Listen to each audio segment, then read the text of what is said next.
Let's talk about half saddle pose. So half saddle pose is great for stretching out the hip flexor as well as stretching out the quads of both legs. So you're gonna start in staff position. You're gonna bend a knee and drop the top of the foot down on the mat. You don't want to flex the foot and leave it out like so, because once you start to lean back into the stretch, you might feel some twinging around the patella, around the kneecap. So have the top of the foot on the mat, have the knees as close to each other as possible, and then from there, you're gonna start to lean back. Now, if you lean back slightly, gently, you may already start to feel a stretch, maybe in the hip flexor, maybe in the quad. Once you engage the glutes, press the pelvis up more, you're definitely gonna start to feel that stretch in the hip flexor. Let me show this from the side. Now, some people are gonna feel a stretch within the ankle.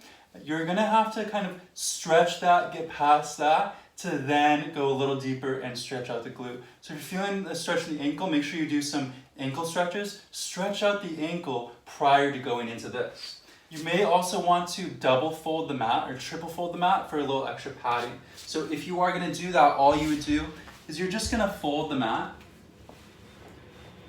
like so, just so you have a little extra padding for the top of that foot.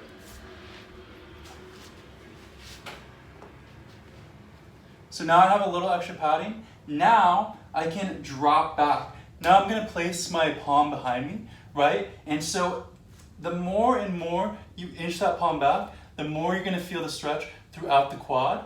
And you wanna feel a stretch in the hip flexor. So remember, you have to activate the glutes, engage the glutes, press the pelvis up to the ceiling. If you can see that difference, engage the glutes, press the pelvis up, and now I start to feel the stretch a little bit more. For some people, you may need to drop down onto a block. You can drop down onto a block. Maybe you don't need the block. Maybe just go all the way down onto the forearm. For some people, they're gonna be able to drop both shoulders all the way down. So I'm stretching out my right leg currently. The more that I drop my right shoulder back and down, roll it back and down, the more I'm gonna feel a stretch in the quad and the hip flexor.